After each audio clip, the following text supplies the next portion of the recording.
Bom, e para falar sobre esse assunto, nós conversamos com o defensor público Aldir Melo de Araújo Filho. Bom dia, defensor. Bom dia. Vamos começar aí pelo conceito do que seria e do que representa de fato o papel do defensor público, para a gente esclarecer nosso telespectador, que muitas vezes as pessoas deixam de procurar o trabalho da defensoria por não saber, né, qual é o papel dessa defensoria. A Defensoria é a instituição que foi criada pela Constituição Federal de 88 para garantir direitos a todos os cidadãos em risco social ou pessoal. Então, a partir da Constituição, a assistência jurídica gratuita passa a ser um dever constitucional do Estado e um direito de todo cidadão que não possui recursos para pagar um advogado, arcar com as eventuais despesas de um processo judicial.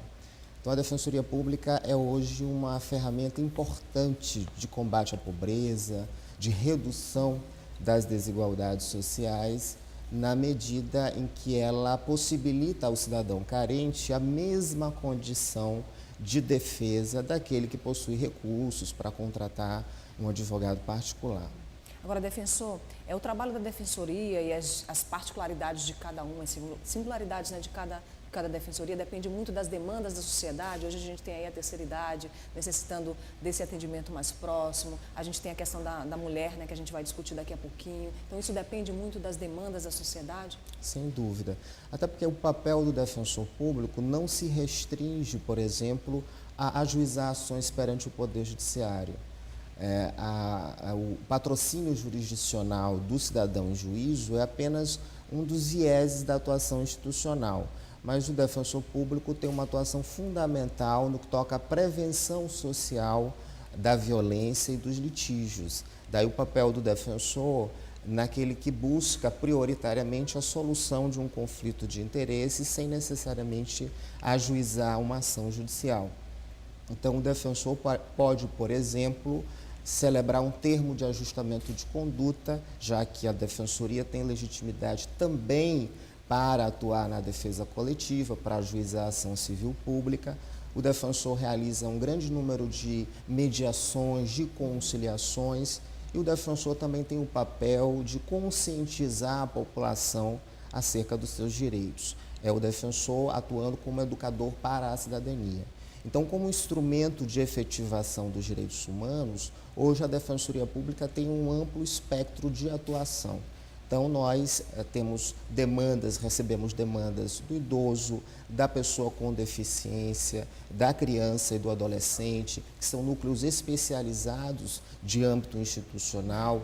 Temos o núcleo da execução penal, que é esse trabalho fundamental que a Defensoria Pública tem realizado com grande esforço dentro das unidades prisionais.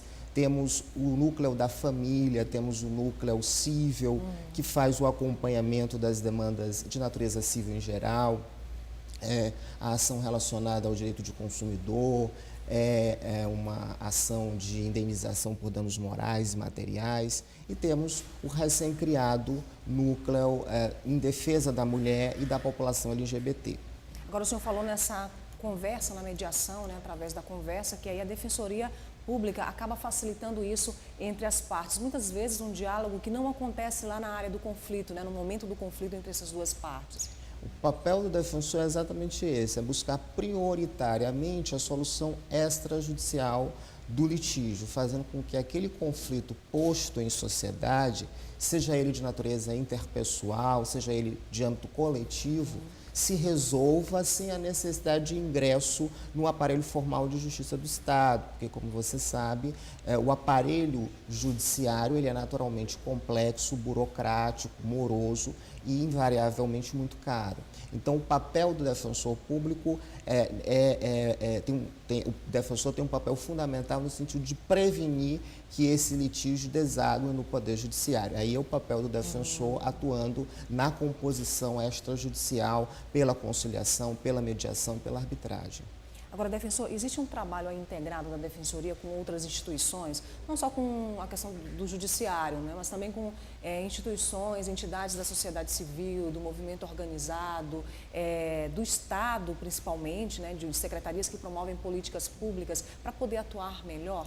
essa atuação, essa integração, ela é fundamental, já que a Defensoria Pública ela tem esse viés protetivo de garantir direitos, mas a efetividade desses direitos se dará na medida da articulação com os outros órgãos públicos, com as outras instituições do sistema de justiça.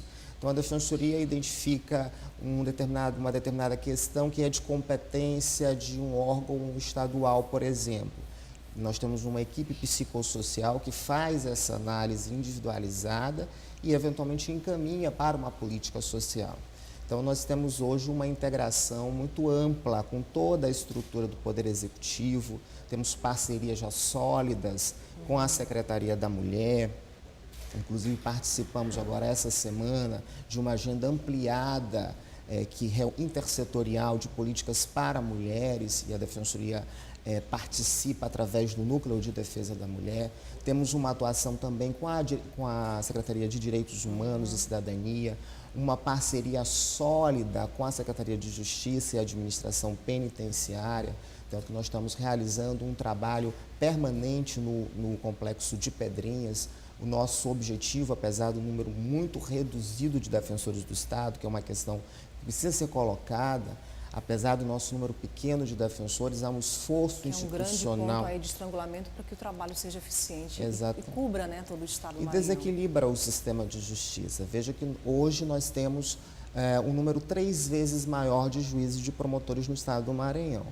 E que, de fato, isso tem desequilibrado o sistema de justiça. Temos 82 defensores públicos para todo o Estado, temos um grande desafio que é levar essa instituição para o interior, expandir essa política pública, porque a Defensoria é promotora da política pública de acesso à justiça para o maior número possível de municípios, afinal, é no município, é no interior do Estado que se verificam as mais graves violações de direitos. Então, nós temos todas essas dificuldades, mas com um grande esforço de gestão temos procurado interagir com setores organizados da sociedade civil, temos participação, inclusive, efetiva em conselhos de direitos, realizamos capacitações para conselheiros, já estivemos à frente, por exemplo, do Conselho do Idoso, do Conselho da Criança e do Adolescente. Então, essa interlocução com a sociedade civil é absolutamente fundamental para que se possa atingir o objetivo constitucional de efetivamente garantir direitos a pessoas em situação de vulnerabilidade. O senhor acha que a gente avançou nos últimos anos? Por exemplo, aqui no Estado a gente já tem uma Secretaria de Direitos Humanos, né? A gente já tem uma Secretaria de Administração Penitenciária, né? Então, órgãos aí do Estado, né, que estão formulando políticas públicas. O que precisa para a gente avançar mais? Precisa mais uma participação popular, uma cobrança efetiva, essa cultura, né, da participação popular? A participação popular ela é fundamental, né? O processo democrático em todas as nações efetivamente democráticas se dá a partir do engajamento social.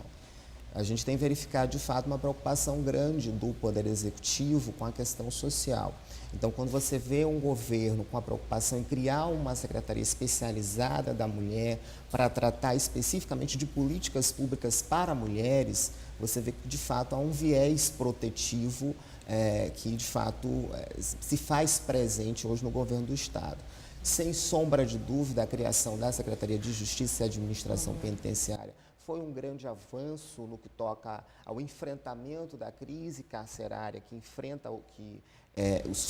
pela qual sofre o Estado do Maranhão, que infelizmente é uma realidade que se reproduz em todo o país. A Secretaria de Justiça e Administração Penitenciária, com um orçamento próprio, com uma equipe própria, capacitada, que de fato está buscando soluções para o problema, que o problema é estrutural, mas também formas, por humanização do próprio sistema. Então, a gente verifica que, de fato, há um avanço nas políticas sociais, tanto a nível federal como a nível estadual. E a Defensoria tem procurado interagir com todas as políticas de Estado. Afinal, como eu disse, a política de acesso à justiça promovida pela Defensoria Pública e que tem por foco aquele cidadão em situação de vulnerabilidade é uma política essencial. É uma política de Estado, afinal, como se costuma dizer, o acesso à justiça significa o direito a ter direitos. É o direito que eu, como cidadão, tenho de ir até a justiça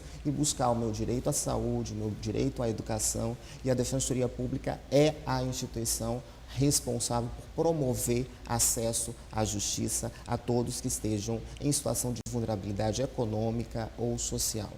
Agora, defensor, não deve ser um trabalho fácil de vocês lá na Defensoria da Mulher, porque essa mulher ela já chega muitas vezes muito vitimizada, né? E é difícil para que ela possa relatar, né? E buscar essa assistência dentro da Defensoria. Vocês têm profissionais lá especializados para poder conversar e dialogar e fazer com que essa mulher, de fato, possa formular uma denúncia e buscar aí essa assistência da Defensoria? O primeiro desafio é, de fato, estabelecer com a mulher uma relação de confiança. Daí a nossa preocupação, inclusive, em ter uma defensora pública como titular do Núcleo da Mulher. Temos uma equipe multidisciplinar, com psicólogo, com assistente social. Temos um atendimento que é humanizado. Antes do atendimento propriamente dito, é realizado palestras educativas com temas dos mais diversas ordens, inclusive hoje tratando da questão da identidade de gênero, tratando da questão da violência doméstica. Então, o Núcleo da Mulher surge da necessidade de se criar mais um espaço público institucional no âmbito da Defensoria Pública que fosse especializado e voltado a essa mulher, a esse segmento populacional em situação de violência doméstica e familiar. E agora atendendo a um público específico, né, que é o público GLBT. Né? Também com um viés protetivo em relação ao público LGBT. Porque, em relação ao Núcleo da Mulher, por exemplo, o Núcleo ele tem por finalidade prestar orientação jurídica, exercer a defesa dessa mulher, buscar as medidas de proteção previstas na Lei Maria da Penha, mas, sobretudo, se apresentar como mais um espaço público institucional de acolhimento dessas demandas, no sentido de fortalecer a rede da mulher no Estado, já que o Estado do Maranhão, segundo a Secretaria de Políticas para Mulheres da Presidência da República, é o 9º estado da Federação em número de denúncias de violência contra a mulher. Apesar desse número, o que se estima é que mais da metade das mulheres ainda não denunciam seus agressores, já que a maioria dos agressores é normalmente o companheiro ou o marido. Esse dado pode ser analisado da seguinte forma, né? Isso significa que o Maranhão, os casos de violência contra a mulher ainda são muito, né? Ou então as mulheres estão aprendendo a denunciar e a formular essa denúncia da agressão. É um número grande, mas o que se estima é que ainda assim há um número muito maior de mulheres que não denunciam.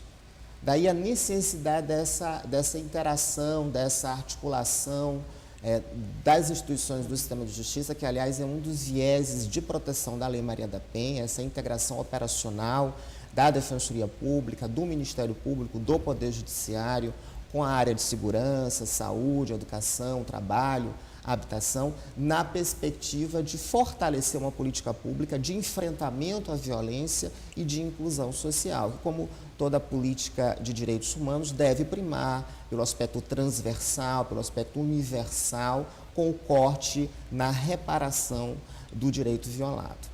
Defensor, muito obrigada pela sua entrevista aqui no portal da Assembleia. Eu que agradeço, disponho. Obrigada.